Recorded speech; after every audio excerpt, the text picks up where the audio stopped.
Hi friends, this is Nandini. Welcome to my channel Cook with Akhil.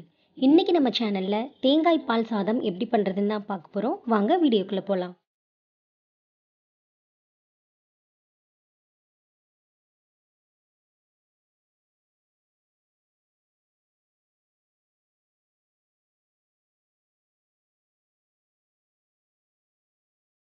தேங்காய் பால் சாதம் பண்றதுக்கு அடுப்புல ஒரு பாத்திரம் வச்சுக்கோங்க. அதுல 2 டேபிள் ஸ்பூன் அளவுக்கு எண்ணெயும் 1 டேபிள் ஸ்பூன் அளவுக்கு நெய்யும் சேர்த்து அதை சூடு பண்ணிக்கோங்க. இப்போ எண்ணெயும் நெய்யும் சூடானதுக்கு அப்புறமா இதுல 2 பிரியாணி இலை, 1 அன்னாச்சி பூ, 4 கிராம்பு, 1 டீஸ்பூன் அளவுக்கு சோம்பு, 3 பட்டை, 3 கீறின பச்சை மிளகாய் எல்லாத்தையும் சேர்த்து நல்லா பொரிய விட்டுக்கோங்க.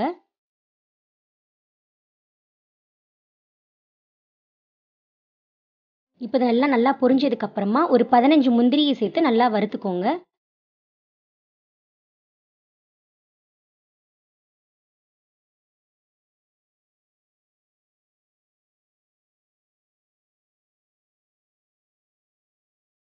இப்போ இதில் கட் பண்ணி வச்சிருக்க 2 பெரிய வெங்காயத்தை சேர்த்து நல்லா வதக்கி விட்டுக்கலாம்.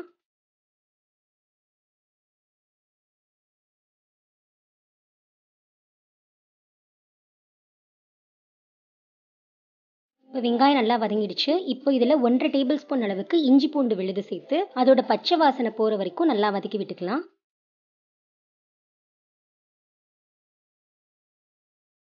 இப்போ இஞ்சி பூண்டு விழுது நல்லா வதங்கினதுக்கு அப்புறமா ஒரு 1/4 கப் அளவுக்கு புதினா நம்ம சேர்த்து அதையும் ஒரு 2 செகண்ட் நல்லா வதக்கி விட்டுக்கலாம். புதினா நம்ம சேர்த்து பண்ணும்போது தேங்காய் பால் சாதம் ரொம்பவே ஃப்ளேவர்ஃபுல்லாக வரும். இப்போ இதில் 2 கப் அளவுக்கு தேங்காய் பால் நம்ம சேர்த்துடலாம். 1 கப் அரிசிக்கு நம்ம 2 கப் தேங்காய் பால் கண்டிப்பாக சேர்க்கணும். இப்போ இதில் சாதத்துக்கு தேவையான அளவுக்கு உப்பு சேர்த்துடலாம். இப்போ இதை நல்லா மிக்ஸ் பண்ணி விட்டுக்கோங்க.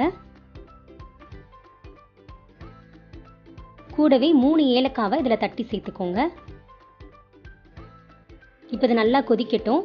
இப்போ இது நல்லா கொதிச்சு வந்துருச்சு. இப்போ இந்த ஸ்டேஜில் நான் 1 கப் பாஸ்மதி அரிசியை 15 நிமிஷம் ஊற வச்சுட்டு நல்லா கழுவி எடுத்திருக்கேன். இப்போ நம்ம இந்த அரிசியை இதில் சேர்த்துடலாம்.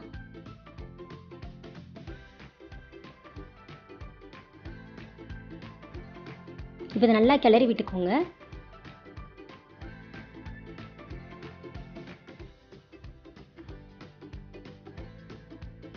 சாதம் ஒன்னோட ஒன்று ஒட்டாமல் வர்றதுக்காக ஒரு 1/2 டேபிள் ஸ்பூன் அளவுக்கு நெய் சேர்த்துட்டு இதை நல்லா ஒரு கிளறி விட்டுட்டு மூடி போட்டு மூடி வச்சிடலாம்.